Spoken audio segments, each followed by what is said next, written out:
En primera plana, Carlos Herranz. Bienvenidos en Primera Plana, un programa de Radio Francia Internacional y de France 24. Esta semana ponemos el foco en Cuba, en la agonía cubana a partir de su muerte por asfixia energética decretada por Estados Unidos. Nos acompañan tres invitados en este estudio que ya les presento. Maylis Kider es periodista independiente y autora del libro Médicos cubanos, los ejércitos de la paz. Bienvenida. Gracias. Pascal Drouot es analista especializado en Latinoamérica. Bienvenido, Pascal. Muchas gracias. Y también nos acompaña David Gamboa, él es investigador y consultor político. Bienvenido. Gracias. La agonía de Cuba. Hoy nuestro asunto en Primera Plana. Comenzamos. Cuba se hunde. La muerte por asfixia energética decretada por Estados Unidos tardará poco en llegar, quizá meses, quizá semanas, quizá días. Las cuentas no son demasiado complicadas. Cuba solo produce el 40% de su consumo en barriles de petróleo, el resto procedía de países a los que la Casa Blanca ha vetado la exportación, entre ellos la Venezuela tutelada y México. Sin ese suministro, la depauperada economía cubana va camino del colapso y su régimen político, fosilizado desde hace décadas, también. En esta agonía a cámara lenta, estadounidenses y castristas han abierto negociaciones mientras el pueblo sufre todo tipo de carencias. Repasemos lo que dice la prensa. Diario La Jornada en México. Bloqueo petrolero a Cuba agrava la crisis humanitaria según la ONU. Desde que Washington, dice el rotativo, tomó el control del petróleo en Venezuela, la situación se ha agravado en la isla. 14:30. Cuba se acerca a la opción cero. Suspenden cirugías en hospitales, cierran hoteles turísticos. El diario del régimen, Granma, afirma que Cuba no es una amenaza y que no está sola. Y vamos a empezar precisamente por ahí. Cuba no está sola, dice Granma, pero ¿quién está con Cuba? ¿De qué apoyos Maylis puede tirar ahora mismo en esta situación de bloqueo la isla? Hemos visto estos días la visita del canciller a Putin en Moscú. Sí, hemos visto discursos de Rusia, de China y de México, en mayor parte, que dicen que quieren enviar petróleo, que quieren enviar comida y otros productos, pero en realidad hemos visto con México que no se puede... Pesan más las sanciones. No se puede ir más allá de las sanciones. México, Claudia Sheinbaum trató de enviar petróleo, pero al final envió otras cosas, 2 barcos de comida, creo. Y porque todos le tienen miedo a Donald Trump. Y Rusia y China siempre enviaron productos a Cuba, pero la cantidad no alcanza nada para la necesidad. Pascal, ¿qué pretende Estados Unidos con esta asfixia a Cuba? Pues un cambio de régimen, definitivamente. Pero sí, vemos esa asfixia. La palabra agonía es muy interesante. Agonía de régimen, pero Cuba no está en agonía. Cuba siempre estará. Pero sí, la estructura hoy en día está puesta en tela de juicio, definitivamente, en el escenario regional internacional. A ver, en lo nacional, pero lo hablaremos. Y se pretende sencillamente pues, que se cambie de régimen. Lo vemos en la estrategia, de todas maneras, de los Estados Unidos global, al nivel del continente, de lo que Washington llama el hemisferio occidental. Lo que parece claro es que el castigo colectivo a toda una población, desde luego, no democratiza un país, pero tampoco las intenciones de Trump están pegadas a la democracia y lo estamos viendo en una serie de casos anteriores.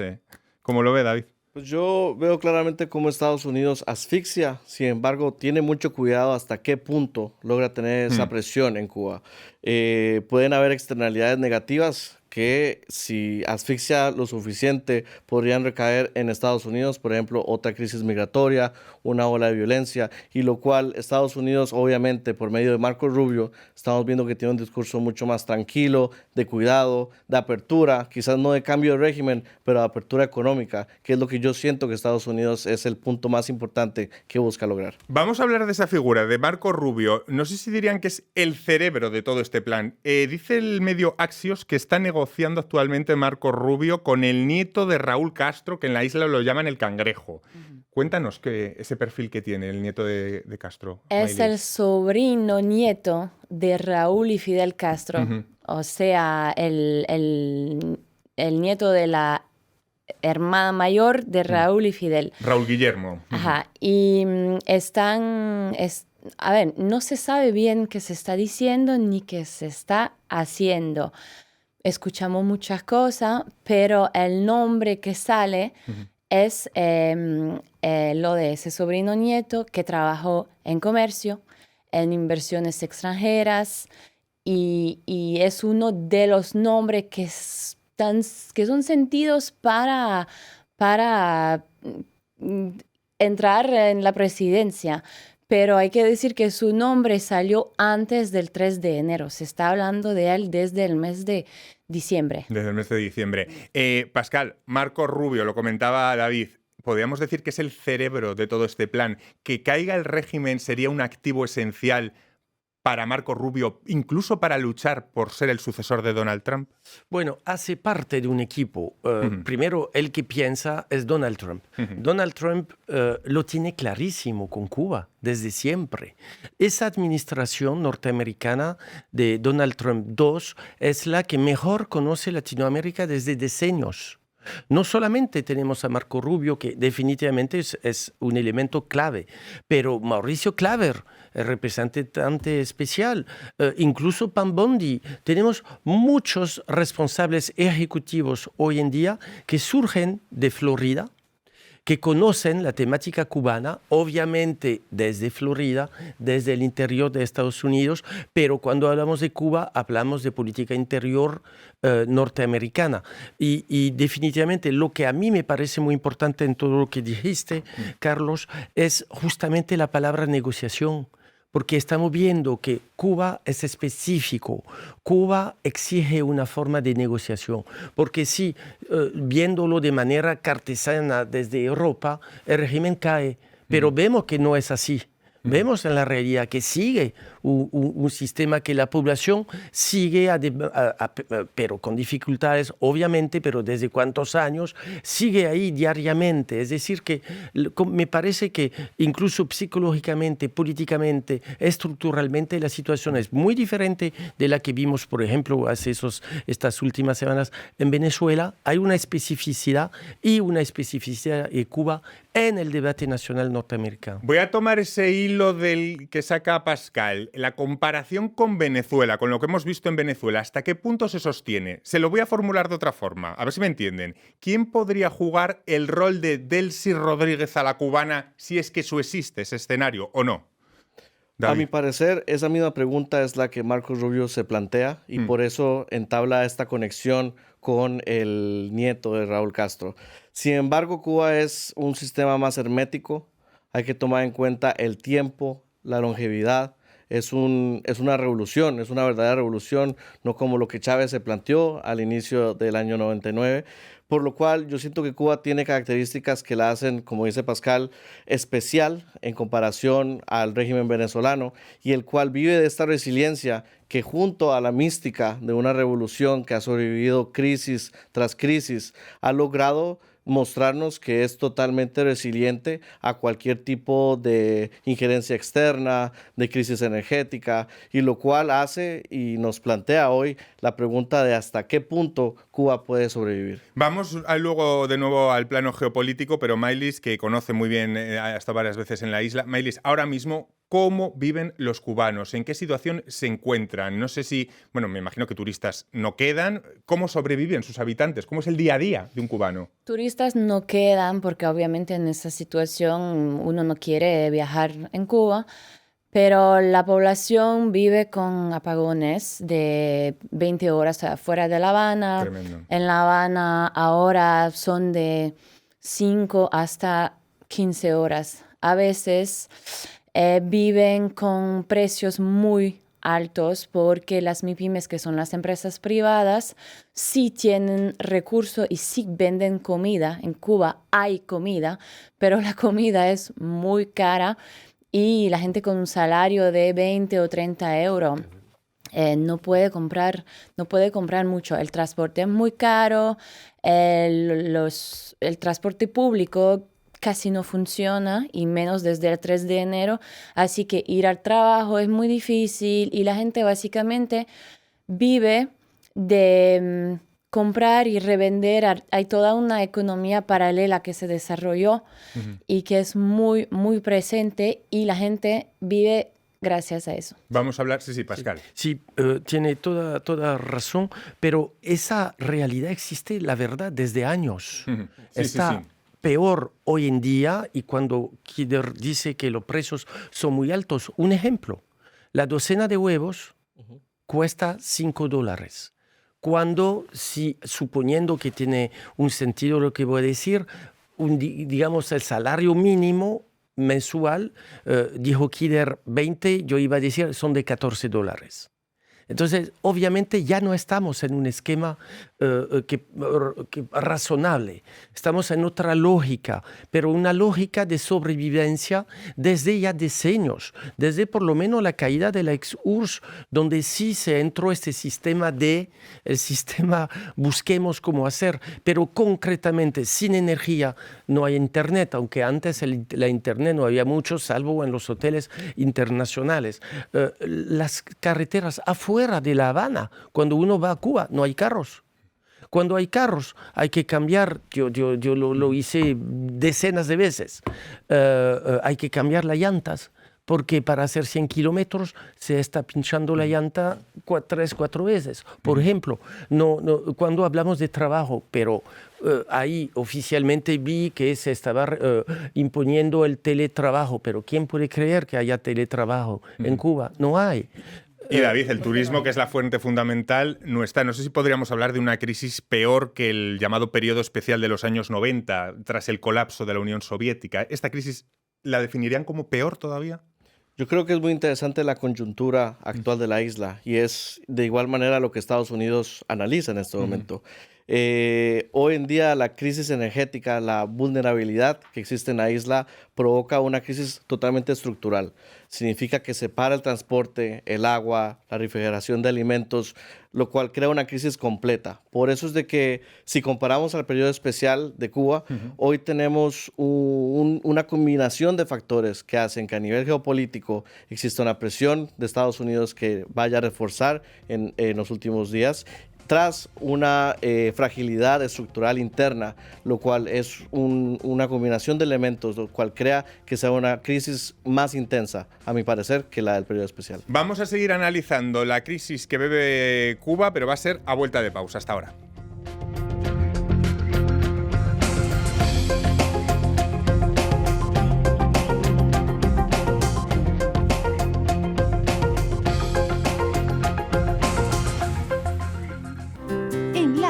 Del Cono Sur hasta el Océano Índico, desde los Andes hasta China, una mirada semanal con los temas más importantes de los países. Presentado por los corresponsales de France 24 en español. Enlace en France 24 y france24.com. La historia de nuestro mundo está en constante cambio. El flujo de información es cada vez mayor. Estamos ahí con todos los temas. Nos comprometemos con la verificación, desde el terreno, en todas las circunstancias, para anticipar el futuro y entender el presente. Lo acompañamos 24 horas, 7 días a la semana. France 24, una mirada diferente a la actualidad. Liberté, égalité, actualité. En primera plana esta semana hablando de la asfixia que vive Cuba, lo hacemos con la periodista Maylis Kider, con el analista Pascal Drouot y con David Gamboa, investigador y consultor político. Estamos hablando de esa asfixia por parte de Estados Unidos y hablamos también de una de las principales fuentes económicas que tiene el país, que es el turismo, un turismo ahora mismo en ruinas. No sé, David, rescatar el turismo es la pieza fundamental, supongo, para reflotar la economía tan pronto como Cuba pueda salir de esta. Ya desde la pandemia habían bajado esas cifras, creo que nunca se llegaron a recuperar las del estado prepandémico, digamos. Correcto. El turismo ha representado para Cuba la manera de ingresos de divisas duras más eficaz y directa. Sin embargo, desde 2018, como lo mencionas, nunca ha podido restablecer los números que tuvo antes de la pandemia. Incluso el año pasado, 2025, se registró el número más bajo de turistas en toda la historia en Cuba. por lo cual vemos que el turismo, por causa de la crisis energética, ya no puede restablecer la gasolina a los aviones que llegan de Canadá, de Europa, de China, por lo cual crea una crisis que no solamente afecte a la economía, sino a toda la gente que vive del turismo, que el día a día para ellos significa poder tener un ingreso gracias a los turistas, gracias al consumo, que se vea hoy en día totalmente colapsado. Para explicar la situación actual está bien que tiremos un poco de historia, de lo que ha pasado en los últimos años. Muchos se preguntan, claro, durante la época de Obama se hicieron gestos de apertura económica, muchos confiaron en aquellos pasos de apertura. ¿Por qué todo aquello se truncó? ¿Qué pasó, Pascal? Bueno, primero porque el símbolo, pero más allá de Obama, la relación Estados Unidos y Cuba tiene ya 200 años. Desde 1823 se habla durante todo el siglo XIX de anexión, de compra, la independencia de Cuba, con la independencia un amendement, el de Platt, permitiendo a los Estados Unidos intervenir en Cuba. Es decir, pues que hay una relación muy especial entre Estados Unidos y Cuba históricamente. Obviamente, para llegar a Obama, la revolución de 59, el cambio de régimen, el cambio de perímetro, de parámetro, de alianza internacional, la llegada de la URSS en la época de la Guerra Fría, ha creado un súper simbólico, un simbolismo que es fundamental para entender justamente la importancia de la llegada de Obama en 2015, pero vemos que finalmente la llegada de Barack Obama, y lo vemos aquí con Raúl Castro, no cambió nada. Finalmente, porque el símbolo que inscribió estructuralmente mecanismos políticos de régimen de funcionamientos no cambiaron para nada. Incluso cuando vino el entonces presidente de los Estados Unidos, también vino el presidente francés de la época, François Hollande, hizo una visita oficial. Yo había ido con el canciller francés un año antes de preparación, Laurent Fabius, y que provocó todo eso. Vemos que el poder ahí está definitivamente, y voy a retomar la palabra de David, coyuntura por los Estados Unidos, en una coyuntura inédita. Hoy en día debemos entender que se está totalmente cambiando los parámetros de funcionamiento internacional y en la región del Caribe, en la región latinoamericana. Ya nosotros desde Europa debemos entender esta revolución que está pasando y que obviamente hoy en día ubica Cuba con todos esos parámetros en el centro de una nueva realidad política en la región. Vamos a hablar de la sanidad cubana. Maylis ha escrito un libro respecto a ello. Durante décadas la sanidad fue uno de los mayores orgullos del sistema. Hoy en muchos centros faltan medicamentos, bueno, incluso la electricidad, y la inmigración masiva de profesionales, bueno, ha dejado los hospitales sin bastante de su personal experimentado. ¿En qué ha quedado, Maylis, esa potencia médica de la que siempre ha hecho gala el régimen? La salud cubana gratuita, comunitaria y en base a la prevención se derrumbó tras los años porque allá no puede entrar material, agujas, mascarillas, lo que sea, material para operar.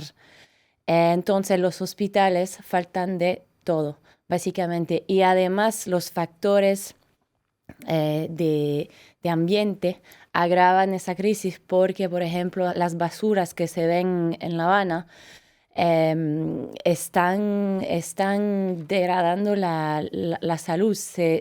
Por ejemplo, los mosquitos están muy felices en una basura con humedad, con suciedad. Y entonces en otoño del año pasado hubo una pandemia de chikungunya, de oropuche. Todo el mundo se enfermó y sin poder ser curado, ir al hospital a ver a un médico porque casi no sirve, y que los medicamentos básicamente se compran en el mercado negro casi sin ir a ver a un médico. Por eso es bueno comprender que hay gente que va sobre terreno y que entiende, que sabe dimensionar lo que es la sanidad de Cuba en estos momentos fuera del mito, porque eso es lo que os iba a preguntar. Está claro que Donald Trump no va a llevar la democracia a la isla, pero también hay una izquierda especialmente europea que durante años ha mitificado a Cuba.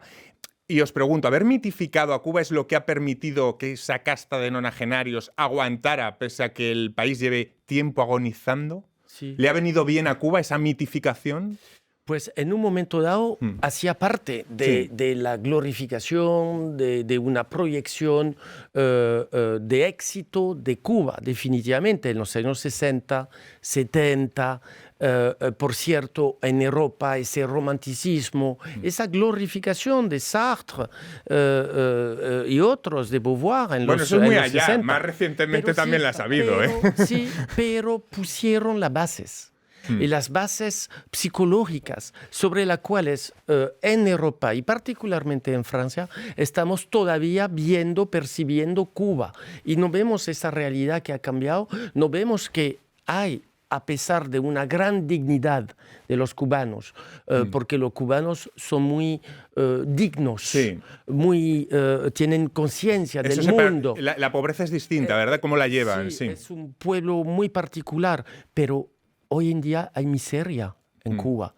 Y en Europa asociar miseria y Cuba parece totalmente imposible. Pero lo tenemos que decir, Claro. definitivamente. Y eso sí. Y sobre todo hoy por en una día, izquierda que se supone que tendría que defender otro sí, tipo de cosas, pero ¿no? No exactamente. toda la izquierda, es verdad, pero bueno. Pero estás tocando un tema histórico. Sí. Porque David y Kider seguramente tienen muchas ideas, pero hoy en día justamente en Europa estamos viviendo un momento clave sobre esa percepción de los del simbolismo llevado por la izquierda, de una forma de maniqueísmo. Vivimos con Cuba, con una visión maniqueísta, el bien y el mal, y vemos que no es así. Como si fuera un partido de fútbol. David, sí. Yo creo que, como lo dice perfectamente Pascal, es un indicador. O sea, Cuba es un símbolo que la izquierda, no solamente en Europa, yo diría que a nivel mundial, surgió como un caso de éxito y se ha querido mantener de tal manera, lo cual no ha habido evolución. Y yo siento que es un ejemplo muy claro de lo que la izquierda sufre hoy en día, de no poder tener una nueva imagen, una evolución y querer ir más allá de los símbolos históricos, de historias de éxito de Fidel Castro. Y vemos que hoy en día Cuba, por eso es tan importante ver si hay alguna apertura económica, apertura internacional, para poder quebrar la mistificación del régimen y ver más allá. La camiseta y la chapita de Fidel Castro han hecho mella, ¿eh? Yo creo que es verdad, obviamente, que hay mistificación de la izquierda, de la derecha, todo es blanco o negro, pero realmente no creo que esa mistificación de la izquierda explique el hecho de que el Partido Comunista todavía esté al poder. Yo creo que no es el factor principal. Creo que también Estados Unidos tienen como estrategia de dejar a que eso se derrumbe solo, porque si no una intervención hubiera existido hace décadas. Aunque no creo que se derrumba solo, definitivamente. Es por eso que para mí la palabra coyuntura es esencial. No va a caer solo, definitivamente. Pero podemos perfectamente imaginar, y por eso que hiciste la relación con Venezuela y Delcy Rodríguez, ahí podemos perfectamente imaginar que haya un cambio interno, quizás y seguramente si hubiese, llegando del ejército. Muy interesante que hablemos del nieto, porque eso quiere decir que ya se está buscando del sistema, porque no puede haber otra solución hoy en día, que venga quizás una nueva transición, pero será del sistema. Hablemos de esa transición. Cualquiera que sea el escenario que nos espere en los próximos días o semanas, la única oportunidad de cambio real radica, bueno, en la posibilidad de tener una oportunidad de que la disidencia, la oposición y la sociedad civil cubana puedan articularse de alguna forma. Maylis, creo que tú también has estudiado esas oposiciones cubanas. ¿Hay posibilidades de que esto ocurra o vamos más bien dirigidos a soluciones de negociación como Venezuela o de Irán, salvando las diferencias? ¿La oposición se puede articular de alguna forma? En Cuba no hay una oposición. Es un Ese complejo tema cosmos, ¿no? es muy complejo. O sea, hay gente de extrema derecha Ujú, que es pro-Trump ujú. y que tiene financiamientos, que es vinculada con Miami y que quiere un cambio radical y que apoya el bloqueo, de hecho, y lo dice de manera muy clara, que el bloqueo es la única manera de hacer posible un cambio. Después hay, obviamente, una oposición. No sé si se puede hablar de oposición porque hay gente que es de izquierda, pero que no cree en un sistema estatal como existe. Claro. Hay gente despolitizada, que es crítica. Entonces, hay matices, Sí. otra vez. Lo que parece claro respecto a los duros es que, claro, pueden estar a favor del bloqueo, pero el bloqueo es una acción de guerra que los cubanos no se merecen por más que su gobierno sea tiránico y esté caduco, ¿no, Pascal? Pero eso es el límite de los bloqueos. Sí. Siempre impacta a la población, Claro. definitivamente. La diferencia es que en Cuba no va a haber, no veo un levantamiento, eso no va a ser, pero definitivamente está agravando la situación económica y entonces social, ya hablamos, pero hace parte de un todo. Cuba es vecino, por ejemplo, de Haití. Haití también es otro país. He ido mucho en este Sí, país. y lo hemos hablado aquí en esta mesa junto a David, sí, sí. A manos de los gangs. El hombre fuerte de Haití, vecino de Cuba, es Barbecue. Jimmy Chorizier, el jefe de los gangs matón, sí, de Port-au-Prince. Me quedo sin tiempo para más. Ha sido un placer, David, Pascal y Maylis, de tenerles en esta edición de En Primera Plana. Seguiremos mirando a Cuba y a todos ustedes hasta la próxima semana. Gracias.